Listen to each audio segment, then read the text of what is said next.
juga luar biasa teman-teman. Nih ya,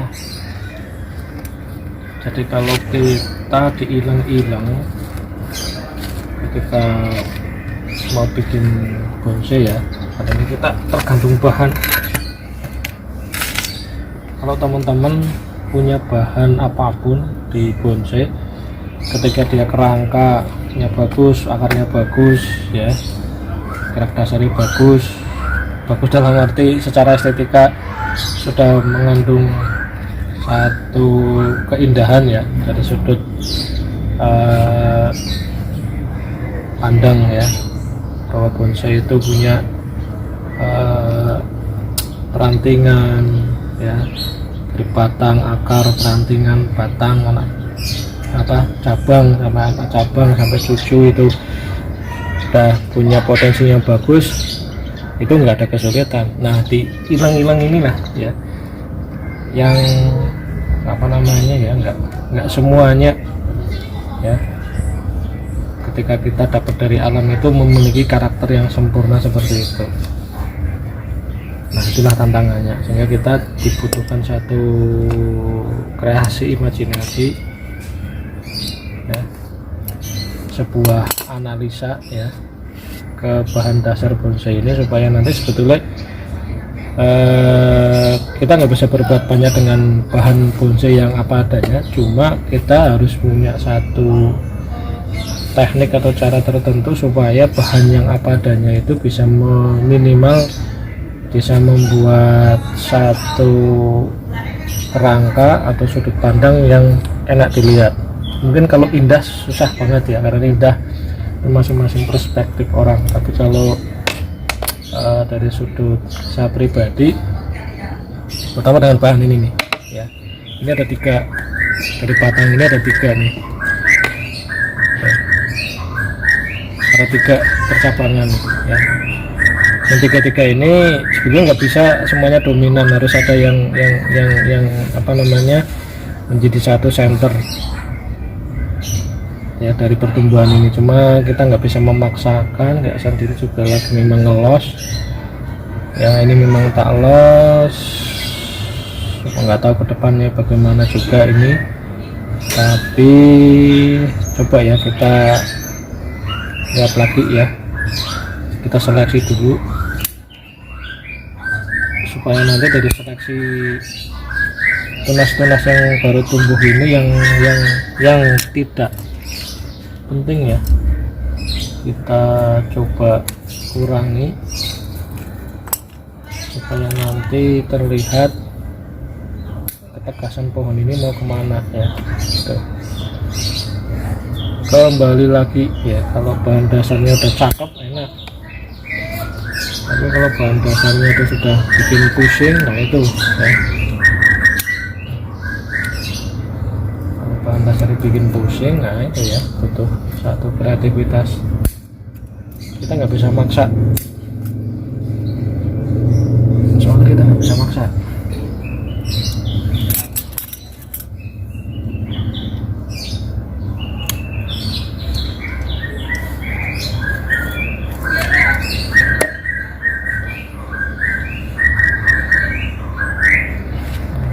Ya kan tuh, aduh ini ekstrim banget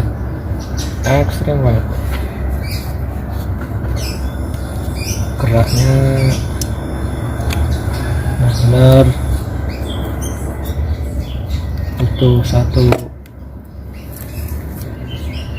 pemikiran ya, pemikiran yang fokus supaya nanti jadi satu dimensi sudut pandang yang enak dilihat. Itu yang paling penting ya dalam sebuah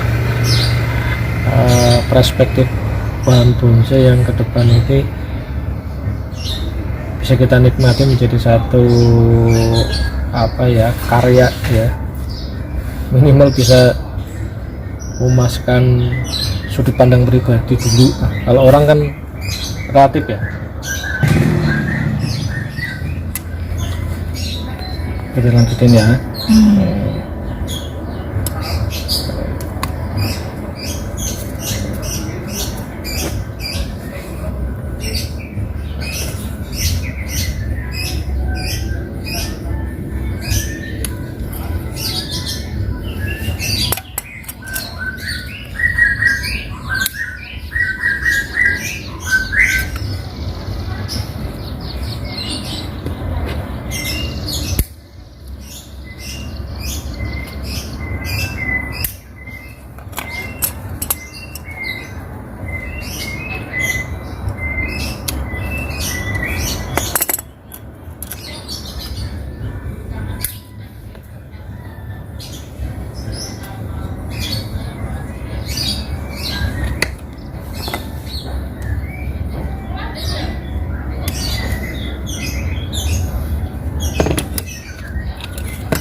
Nah, sementara kayak gini teman-teman nih. Ada kemungkinan sebetulnya ini kita turunin jadi sedikit kayak semi casket kali ya ke depannya, cuma ini masih nggak tahu lah ke depan. Nanti mungkin ada kemungkinan ini harusnya reposisi nih, atau nanti kita akan mengalahkan salah satu dengan yang lainnya, atau nanti ini menjadi satu tiga cabang dengan masing-masing ininya diri sendiri. Tuh, kerangkanya kayak gini nih, bikin miring tuh. Depan tuh, tapi yang nggak tahu nanti ke depannya. Kalau kita mau turunin ke ini menjadi semi casket ya memang ini harus sana ya, ini sebagai atasannya ini nanti, tapi yang nggak tahu ke depannya. Sementara kayak gini dulu, cakep.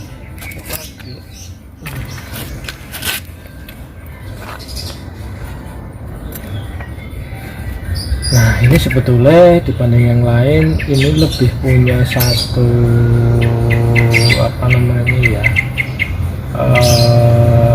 kerangka atau gerak dasar yang cakep nih. Walaupun dia ada ini jadi satu teman-teman, walaupun ada tiga apa namanya ya, tiga percabangan ya, kanan, kiri, tengah, tapi masing-masing cabang ini sebetulnya punya karakter yang kuat, punya apa namanya ya, potensinya kuat untuk masing-masing menjadi satu sudut pandang yang enak dilihat ya, saling mendukung sebetulnya. Kalau dia sebagai kakak, ini adik yang nomor 2, di adik nomor 3, jadi ini menjadi satu frame yang cantik ya kalau dari sudut pandang ini. Cuma sayangnya kalau dari ininya memang dia udah tua ya, ini kemungkinan tua atau memang medianya perlu diganti. Tuh, dia mungkin stuck di media nih, ini harus diganti nih, kurang bagus. Jadi ini saya nggak ngapa-ngapain, dibiarin kayak gini aja.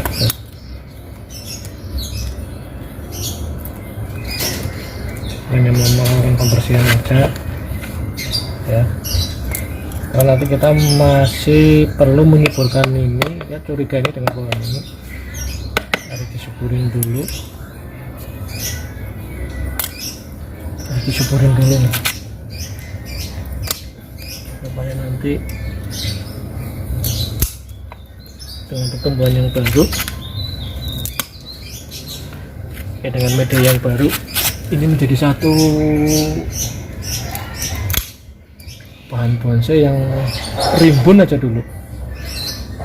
Ini saya curiga nih, karena ada sedikit yang kurang sehat dengan pohon ini.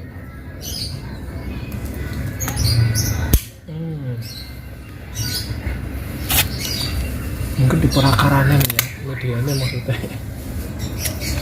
yang kurang support pada kesuburannya kayak gini nih tuh. Jadi fokus ke depan, ini tetap kayak gini nantinya, kita pertahankan kayak gini, cuma media ini sama kita banyakin dekastar yang nanti akan ke review lagi ke depan kayak apa nih pertumbuhannya ya. Ketika kita ubah media, kita kasih dekastar yang banyak nih, ini punya potensinya bagus nih tuh, dari sini bisa tuh, ini dari berbagai sudut enak ini, apalagi kalau udah ini tumbuh maksimal ya, ruang-ruang ini terisi dengan sempurna tuh. Wah cakep. Oke teman-teman, mungkin cukup sampai di sini ya, bagaimana memanfaatkan bahan-bahan yang ada, yang kita dapat dan yang kita miliki di rumah, terutama pada bahan bonsai yang jadinya Jadi supaya apa, memotivasi kita supaya dengan bahan dasar yang apa adanya, kembali kita nggak bisa apa namanya mendapatkan sesuatu yang sempurna di alam. Sehingga ketika kita memindahkan ya bahan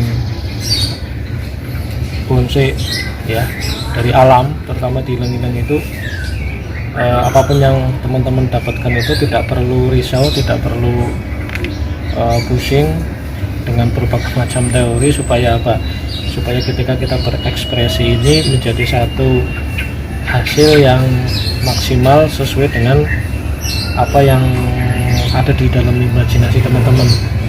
Salah satunya nih ya, saya ada 1, 2, 3, 4, 5, 6, 7 ini semuanya dari hunting, dan ada ya beberapa yang dari temen, yang semuanya itu memang saya pertahankan, dan saya sendiri udah begitu memusingkan bagaimana program ke depan ya, karena kita harus punya satu prinsip ya, bahwa merubah sesuatu yang apa adanya menjadi sesuatu yang punya nilai estetika itu bukan hal yang mudah.